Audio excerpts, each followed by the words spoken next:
ডাক্তারি করতে গিয়ে বড়বাবু বিয়ে করে বাড়িতে আসছে। এ বিয়ে সবাই মেনে নিল, আমি কিছুতেই মেনে নেব না। তুমি এত রেগে যাচ্ছ করে কামনা? দাদা বিয়ে করে বাড়ি আসছে, সে তো সুখের কথা, আনন্দের বিষয়। এ বিয়ে তোমরা খুশি মনে মেনে নিয়েছো? কেন নেবো না? দাদা তো অন্যায় কিছু করেনি কামনা। অন্যায় নয়, জীবনে যে কোনোদিন বিয়ে করবে না বলে প্রতিজ্ঞা করে তোমার বিয়ে দিয়ে আমার ঘরে নিয়ে এলো। আজ কোথায় রইল সেই প্রতিজ্ঞা? দাদা তো আপনার বিশ্ব নয়, এই যুগে মাটির মানুষ দুর্ঘটনার হাত থেকে একটা মেয়েকে বাঁচিয়ে দাদা মহৎ কাজ করেছে, এটা আমি খুব খুশি হয়েছি। তোমার মতো খুশি হয়েছে? হ্যাঁ মা, খুব খুশি হয়েছে। অসুস্থ অবস্থায় বিছনায় শুয়ে থেকেও বলছে, ওরে কে কোথায় আছিস, বরং দাদা সাজিয়ে দে, আমি নিজের হাতে আমার বয়সে বউকে বরণ করে ঘরে তুলবো। নিশ্চয়ই খুশি হতে বাবাকে ঠিক বুঝতে পারছি না, কখনো সবাই রেগে যাচ্ছে, আবার কখনো থেমে যাচ্ছে। তবে সবিতা বুঝলে, সবিতা বাবার পেছনে পেছনে ঠিক চোখের মতো লেগে আছে, ও ঠিক বাবাকে ম্যানেজ করে নেবে। বুঝতে পেরেছি, এ সংসারে আমার দাম একেবারেই কমে গেল। তার মানে মানেটা তুমি ভেবে দেখলেই বুঝতে পারবে। তুমি নেকা বা বোকা নও। মা রোগ সজ্জায়, এতদিন আমার হাতে ছিল সংসারের সব দায়িত্ব। ঝি চাকর আমার কথায় ওঠে বসে। এবার বড় বউ আসছে, বড় দায়িত্ব তার হাতে চলে যাবে। আমাকে আর কেউ গ্রাহ্য করবে না। আমি ছোট, সবার কাছে আমাকে ছোট হয়েই থাকতে হবে। আমি আমার ছোট ছেলে, আমি যদি ছোট হয়ে থাকতে পারি, তাহলে তুমি কেন ছোট হয়ে থাকতে পারবে না কামনা? তুমি যেমন ছোট তেমনি ছোট তোমার মা।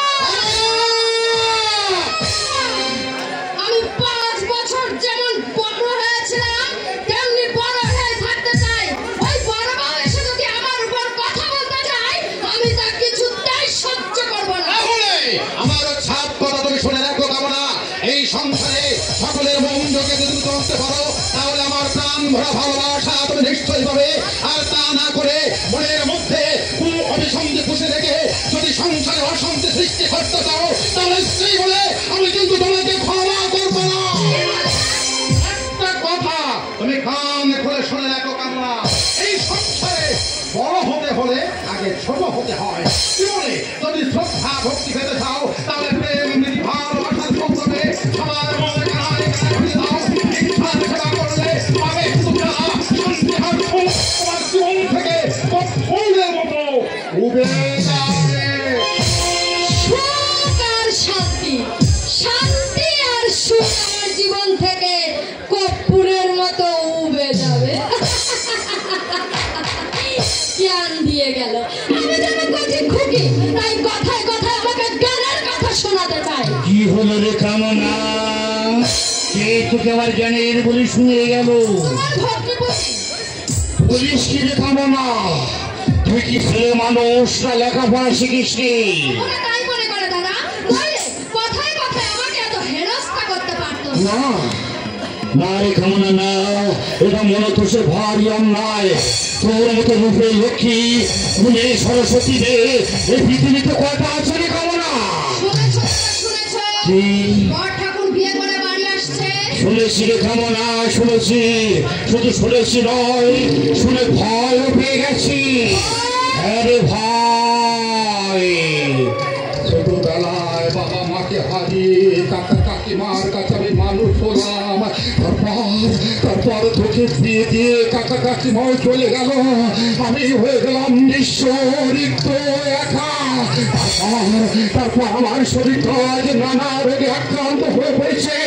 তোর উপরে দুবেলা দুটো খেয়ে ফেলে বেঁচেছি। এরপর বলবো এসে তোদের বাড়িতে খবর জারি করে, তাহলে আমাকে যে পত্র পত্র ভিক্ষে করতে হবে রে কাকা। অসম্ভব, অসম্ভব, অসম্ভব। তুমি যেমন এই বাড়িতে আছো তেমনি থাকবে। ওই বড় বড় 14 গোষ্ঠী এসে তোমাকে বাড়ি থেকে নামাতে পারবে না। কিন্তু কামনা, তোর স্বামী পর্যন্ত যদি তোর বিরুদ্ধে যায়, তখন একা তুই কি করে উঠবে কামনা? ভাবছি দাদা। ভাবনা চিন্তার কিছু নেই রে কামনা। আমি তো রয়েছি, আমি তো দাদা, তোর মতো বিশ্বাস তো রয়েছে। সময় থাকতে টাকাটা উল্টে দে, তাহলে দেখবি সব লেখা একেবারে চুকে গেছে। পারবে দাদা, ওদের ওই বড় বউকে নিয়ে সুখের সংসার করার স্বপ্নটা একবার খুঁজিয়ে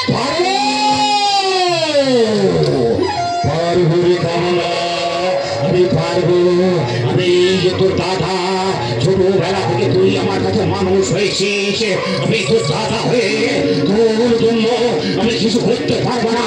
তাই কি কখনো হয় কিছু পাবো না, তার জন্য অনেক টাকা চাইবে, টাকা।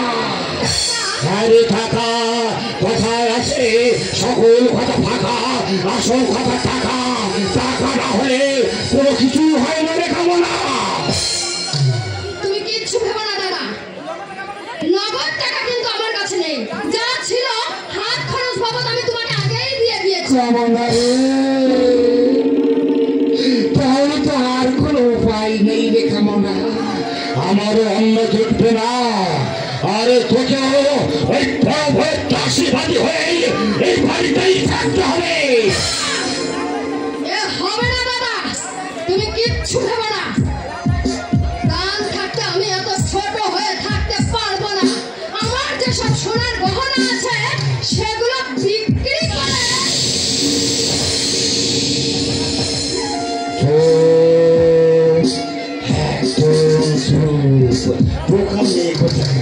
এই ধরা পড়ে যাবি, তোর গয়নার কথা পরে হবে।